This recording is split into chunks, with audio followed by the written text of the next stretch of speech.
Hi everyone, I'm here with Yossef and I invited him to do a interview kind of conversation with me because he has a very interesting background.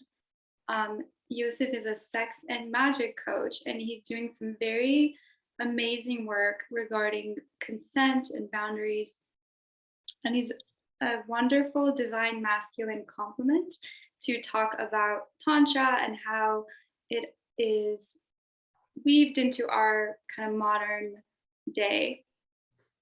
So, Yosef, thanks for making the time. It's Um, my pleasure, Scarlett. Thank you for having me. so, what got you interested in the topic of consent? I saw this amazing talk that you were giving at Unleash Festival. You were so passionate and fired up, and it was so exciting to me to see like a divine masculine talking about these subjects. And yeah, so what got you interested in talking about consent? Yeah, that's really that's a great question because I didn't come into Unleash into that festival, saying like, oh, I want to talk about consent. That wasn't like the first thing that I really wanted to talk about. And a lot of times when people think about that topic, it's not like, wow, the most exciting topic. I think most people think, oh, well, consent is something that I have to do in order to do what I want to do, which is the fun and sexy stuff. But how I got into it and why I became so passionate about it is for two reasons. So I had gone to Unleash first as a facilitator and first as a participant and then as a facilitator. And the first time I facilitated, I was facilitating a tantric puja. And I knew if I was going to do a tantric puja in a festival with people who don't know each other and they're going to get intimate to a certain degree, that consent was necessary. So I worked in a small consent piece into the beginning of my bigger workshop, which was like this tantric puja. And after we did that at the festival, and I spoke to the creatrix of the festival, Yari, who's really brilliant in what she does, we got on the same page and we're like, wow, we need to set this container for the whole festival. Most festivals out there don't do this. We want to create a safe space within which people can interact with each other and transform and change. But we want to make it feel really safe. So we brainstormed about it. And for the next festival, which is, I think, the one that you saw the recording from, that's when I created a whole separate consent talk before the festival even began, or at the beginning of the festival. And it's been worked in more and more into the festival since then. And actually, the more I've worked it into the festivals, the more I've been diving deep into the world of consent.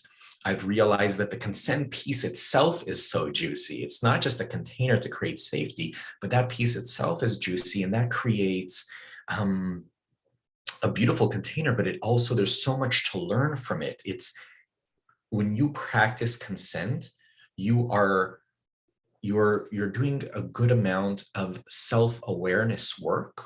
You're recognizing more things about yourself, and you're able to better connect with others. So the consent piece itself is so valuable, not just as a container, but the activity itself.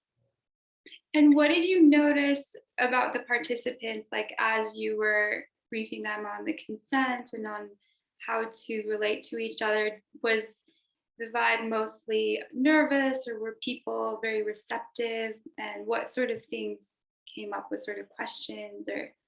Hmm. I love that you're bringing this idea of nerves, because I think we get nervous, we have nerve when we don't have consent. So what usually happens when you like someone and you have feelings for someone or you want to connect with someone is you go and you try and be natural about it. So you don't want to like sit down and have the consent conversation, but what that leads to is sort of like the metaphor that I give, which is like dancing in a minefield. It's like you're trying to navigate this space, but you never know if you're going to step on a landmine and you're going to hurt someone else. You're going to hurt yourself. You're not going to feel comfortable. And so we do this thing where we test and we see, is this okay? Is this okay? And we sort of escalate, but we don't really know if we don't communicate about it, and that creates nerves. So what I recognized is that when you create a consent container, you know that you're moving in a space with no landmine. emotions. You're moving in a space that is safe to move in, that everyone agrees on. It takes the nerves off the table. It allows you to be more present with yourself, more present with the other person, and you know the limits within which you can play. And so you can use all of the space available to you instead of worrying about taking the wrong step. And so that's what it created for the container, that everyone who chose to step into using the consent tools felt more free to be self-expressed as much as they could. Okay, and could you share with us a little bit what the consent tools look like? Is it usually a verbal interaction or is it kind of like a pacing? What does consent look like in the moment? And also, kind of like when you're in the heat of the moment, how do you bring up the topic without interrupting the vibe and the flow of the energy, but making sure that consent is leading before anything happens? Yeah. So a couple different questions here. So the way that I teach it is as a framework that you engage in before taking any action. That being said, that framework doesn't need to be used for it to be consensual. Especially people who have already connected with each other and know each other, sometimes consent becomes nonverbal, right? Like a winking and a smile, and there's an invitation that's energetic, and the touch escalates, and it all feels great. So all of that consent can exist without these containers, but oftentimes they don't. And so what I do for people is help them create a container. And there's a lot of different frameworks that are out there, and they all have their own acronyms and stuff like that. But the most basic one that I've taught in the past is what I call a conversation around fears, desires, and boundaries. So you sit down with the person across from you before you start. You express what your desires are, how you would like to connect with the other person. You express what your boundaries are, how you refuse to connect with a person in that moment. And I think it's a bonus to express your fears and your concerns around the situation as well, and bring the emotions into it. And then the other person gets to check in and see, what are your desires aligned with mine? Am I willing to step into co-fulfilling your desires? Are your boundaries, do they feel good for me? Can I step into that? Can I honor your boundaries? And then they get to share also their fears, desires, and boundaries. And the other person gets to see if they can hold their other partner's desires and boundaries. And so it's an exercise, it's the most basic exercise around it, of really sharing the desires, the boundaries, the fears, and seeing if we can really in integrity hold that for each other. And what that takes first is being super present with our own desires and boundaries, which means checking in with ourselves. What do I really want from this situation? Outside of what I think that I should be doing or how I should be showing up. Like when I check in with myself inside of me, what do I want to get out of this? And when I check in inside of me, where are my boundaries today? What feels safe and comfortable and juicy for me in the moment?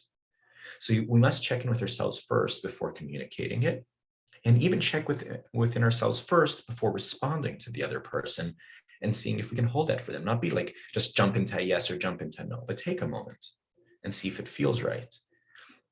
And especially for people engaging the first time, I say, if it doesn't feel like a fuck yes, it's a fuck no. Right. Better to play it safe.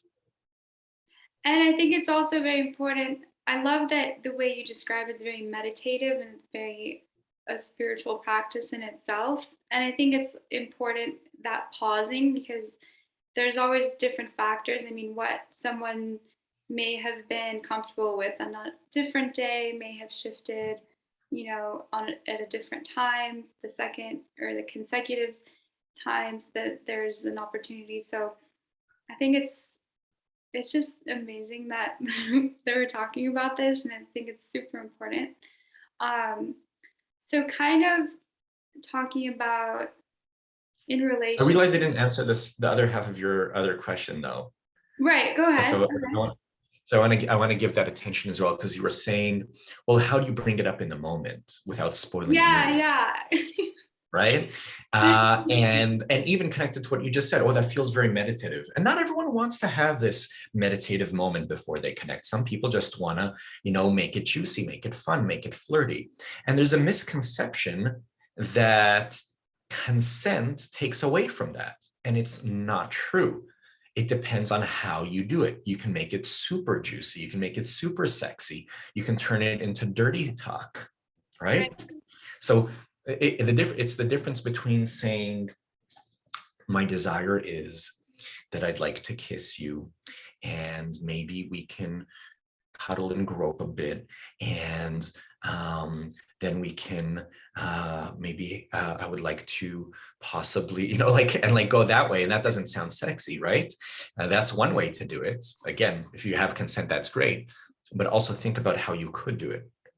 And to make it sexy, actually, what oftentimes helps is to separate the desire from the request. So you express your desire and then you check in with the request. So it can sound something like this. I would really love to put my lips all over your body. I want to kiss every square inch of you. I want to lick you from head to toe. How do you feel about that? How does that sound to you? You want that? Yeah, you want some of that? That's consent. I'm checking in with you. Right, but what about, okay, so obviously there's a buildup to the sensual interaction. You might not necessarily know until later, like with the heat stuff kind of Mhm. building, whether it's going to escalate or go further. So how do you bring up the consent in the middle, or is it kind of like a constant sort of pausing and sort of bringing up the question? Yeah, I love that people think that pausing takes you out of it. It doesn't. Pausing builds tension, right? Have you ever been like almost kissed, but the person pulls away, or almost licked and the person pulls away, and Yeah. you're like, oh. It's like, oh, like that pause can bring so much into the space. So you can go in and you can be like, oh, do you want me to kiss you? Where do you want me to kiss you? Yeah, tell me. I want to hear it. I want you to tell me where. How do you want me to kiss you? You can make it super sexy. You know what I want? I love to bite you. Yeah, where do you want me to bite you? I want to bite you. I want to bite you on your belly. And like whatever it is. So you can make that. I want to bite you in your neck. I want to bite you behind your ear. Yeah, you want that? Okay, ask me for it. Tell me you want it. Say, Daddy, I want to bite. You can right? You can turn that's conversation still. Right. That's still consent.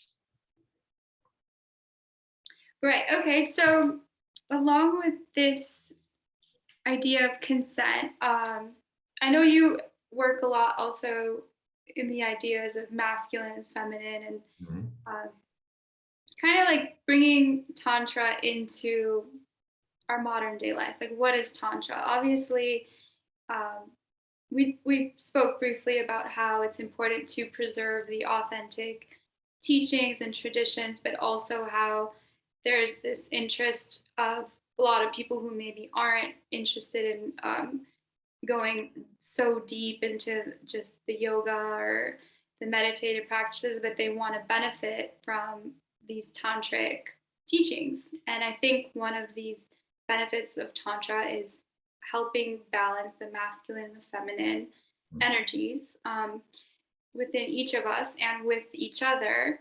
And I was curious what you feel about the current landscape of masculine and feminine when it comes to intimacy, sensuality, sexuality. How do you see the current masculine paradigm and the current feminine paradigm? Mm. And what do you think is going well, and what would you like to see more of in the divine masculine and in the divine feminine? All right, this is a loaded question. There's a lot here. It sounds like an essay question, but I'll try and hit all those points.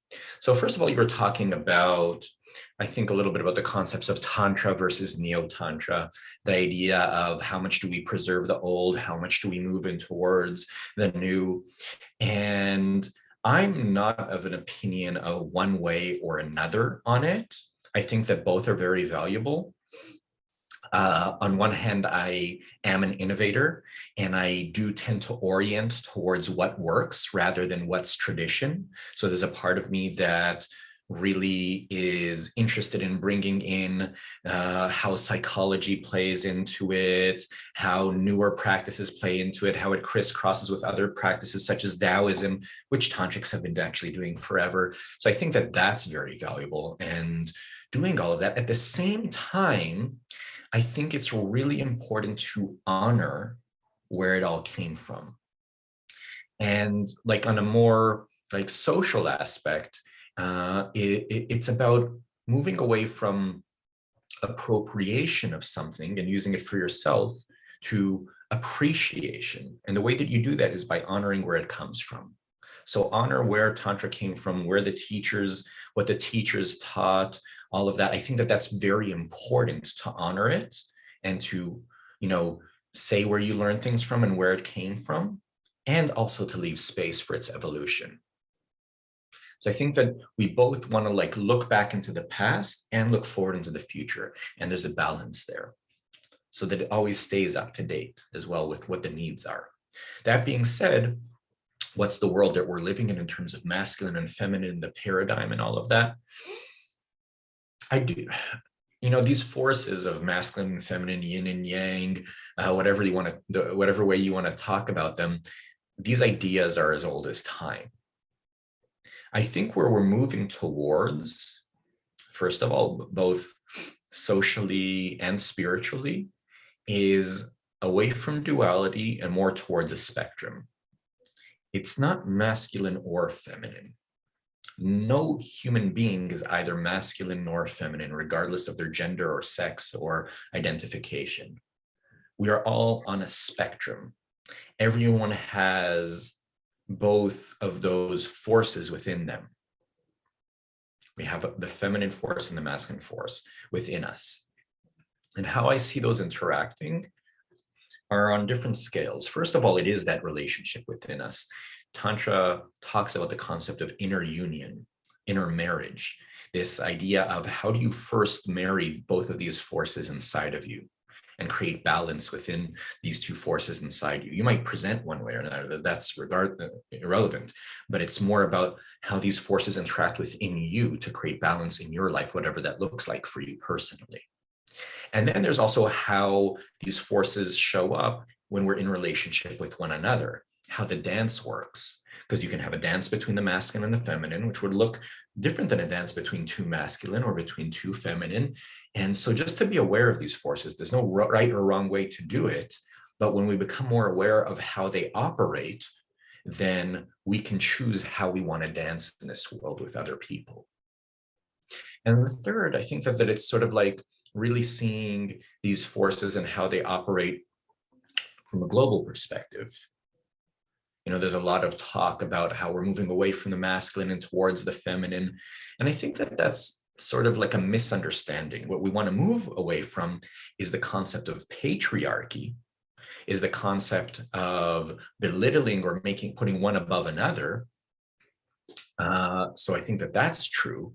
We want to move away from toxicity in terms of toxic masculinity or toxic femininity. And I think what we could embrace is the beautiful aspects that both of these poles hold and how we can use them together. And so I think that that's what we're moving towards in terms of consciousness, even how the world works. You need both. The feminine is expression, and the masculine is the container for that expression. So it's like back to the minefield, right? Consent creates a container. If you don't have consent, you can try and have sexual expression, but you will be afraid to fully express because you're going to hit the mines. If you have only a container, but no expression, it's dead energy. There's nothing there. It's over controlling. So we see when the masculine becomes overly powerful and there's no feminine, there's no energy. When the feminine is overly powerful and there's no masculine, it's chaotic energy. When they work together, it's directed energy. Right. And this goes for any gender or sexual orientation.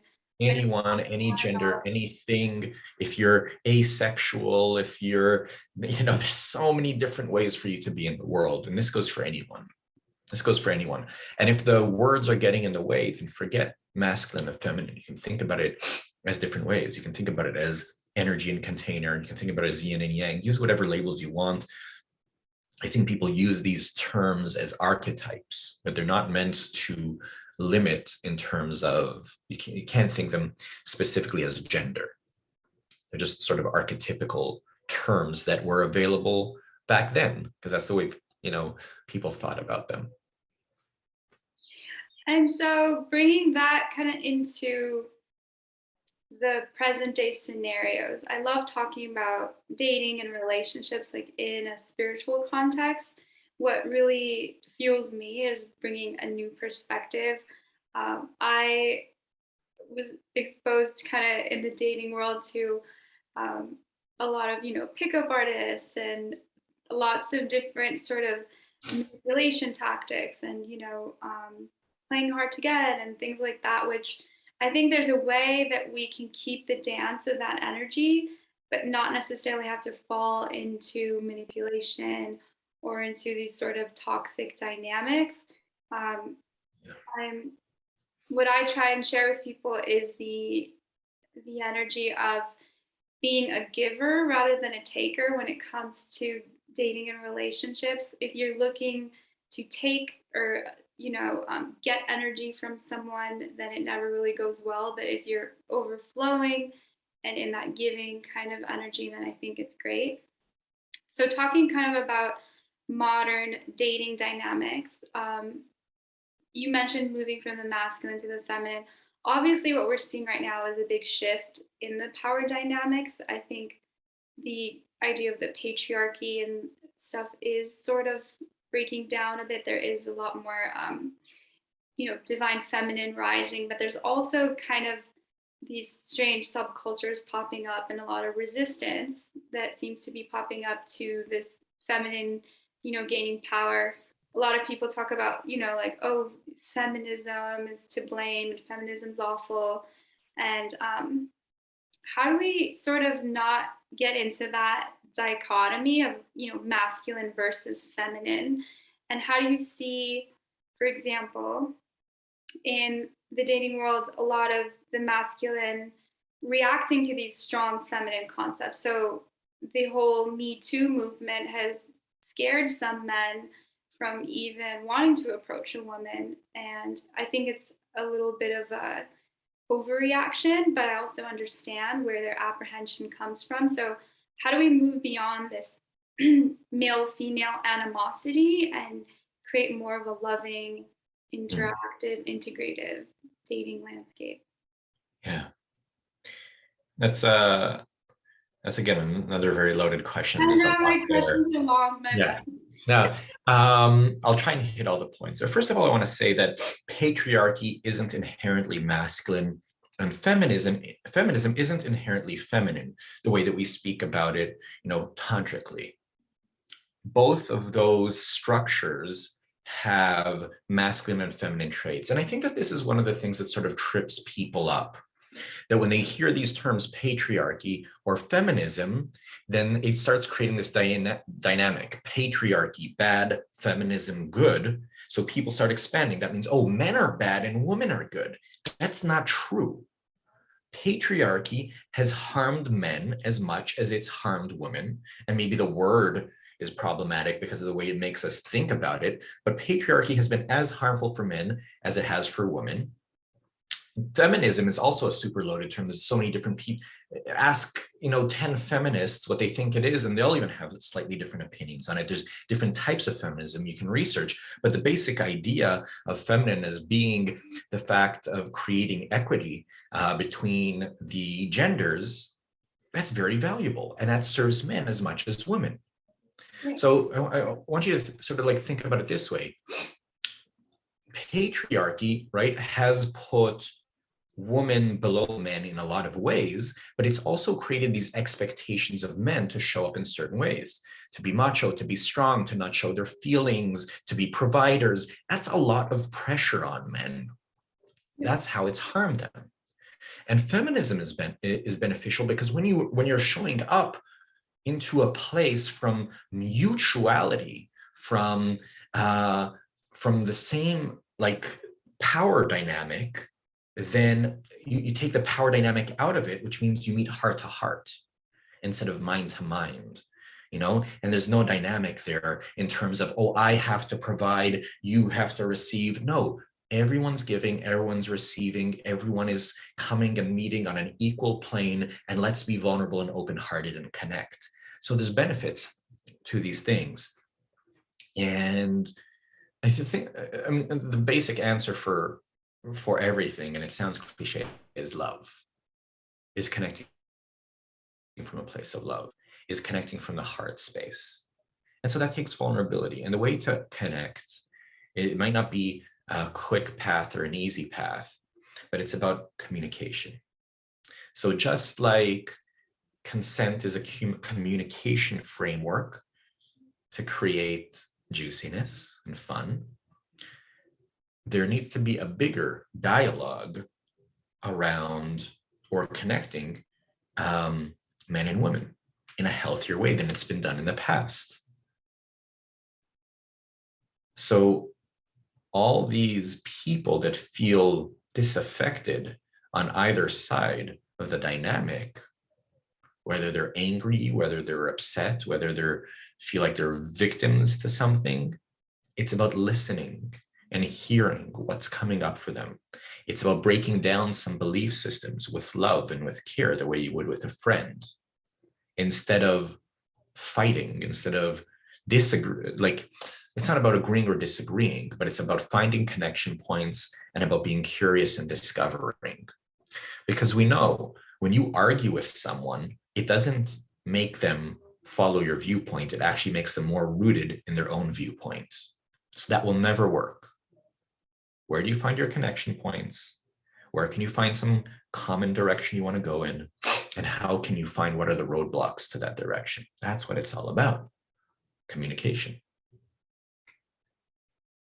And the kind of tail end of the question was, how would you suggest that someone can get over kind of that apprehension of being too forward or being too offensive with the whole Me Too landscape, and with the fear of being offensive, even just for approaching someone? I mean, I've been experiencing this a lot with the divine masculine. I don't know if you've come across that. Well, this is exactly it. Well, what happens is, the reason that this happened in the first place is because men, perhaps the Me Too movement, right, was that men were doing things without consent.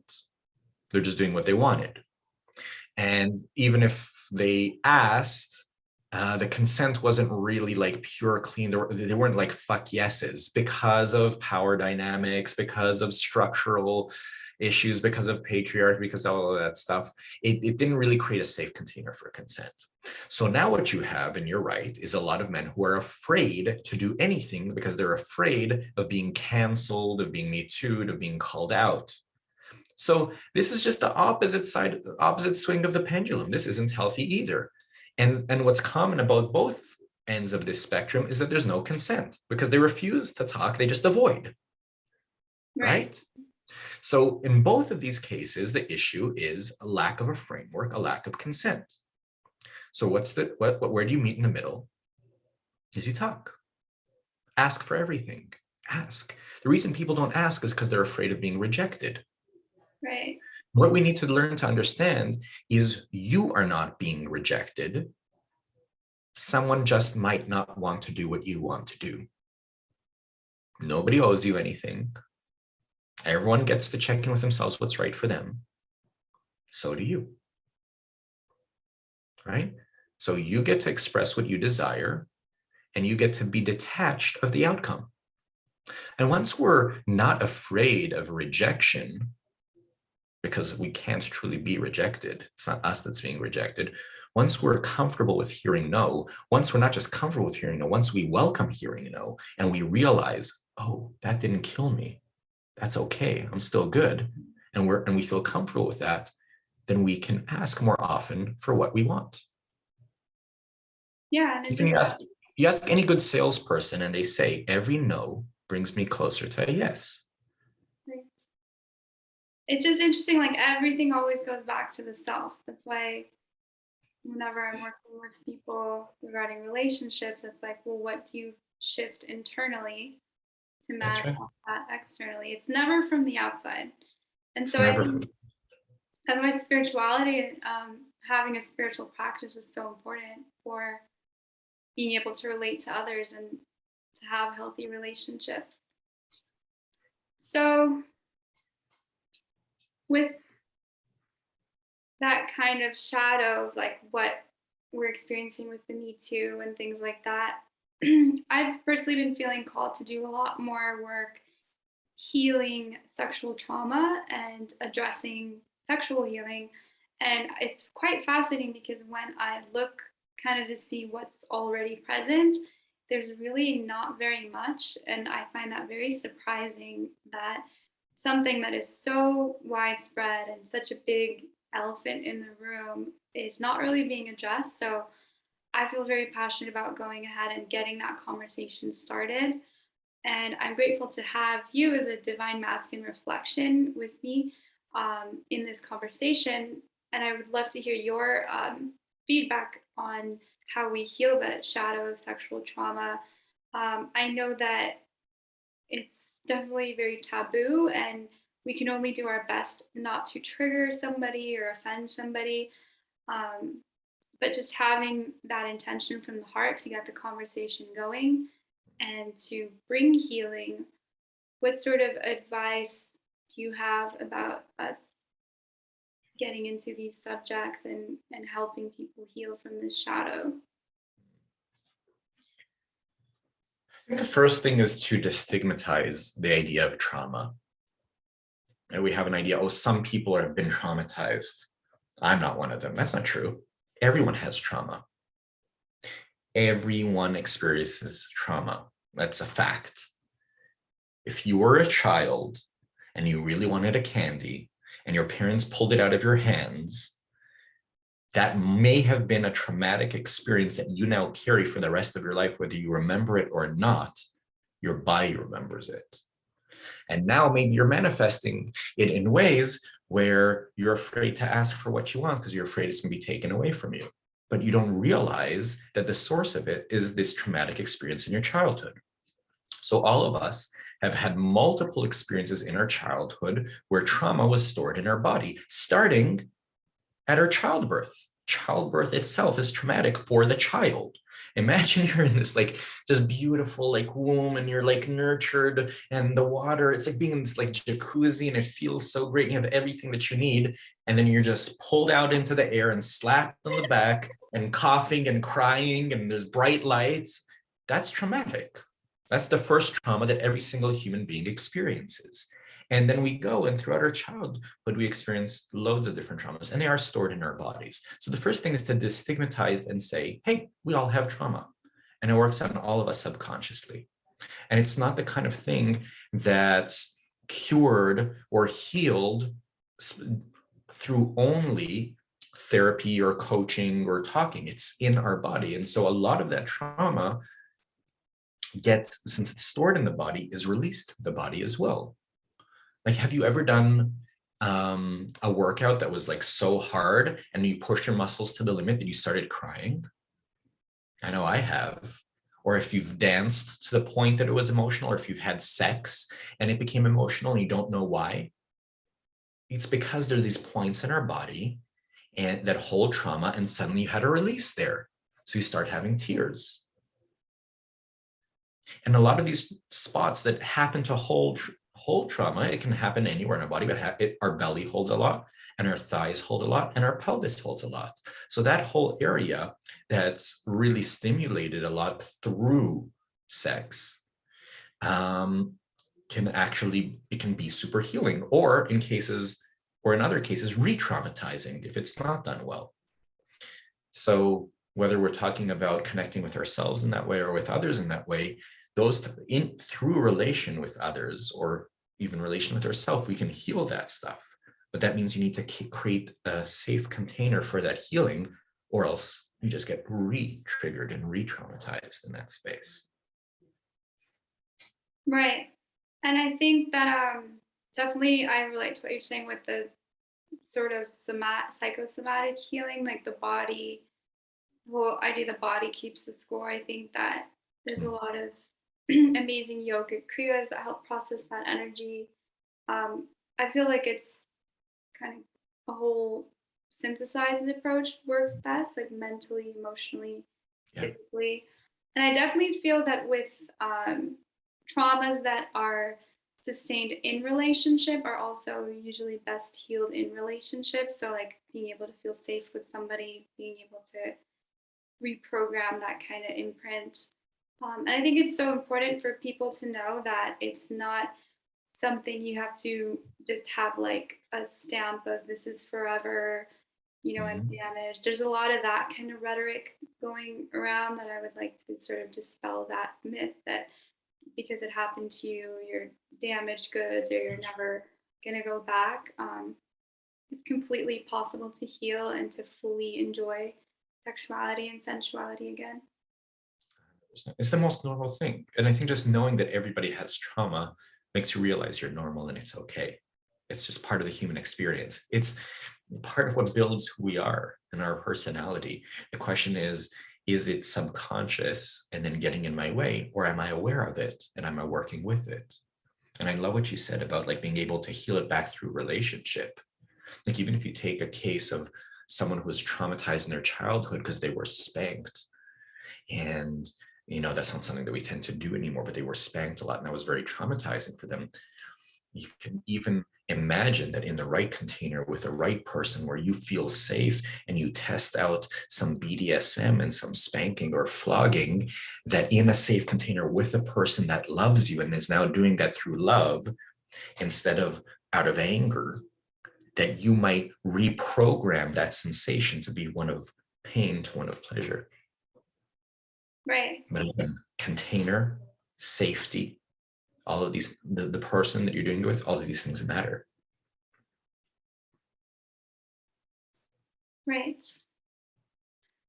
So just finish this beautiful conversation off with if you could give one piece of advice or something about yourself as the sex and magic coach, what is your passion and your service that you are bringing to people with sex and with magic, something that people should know about you? It's a great question. I mean, something that people should know about me is I'm constantly taking my own medicine.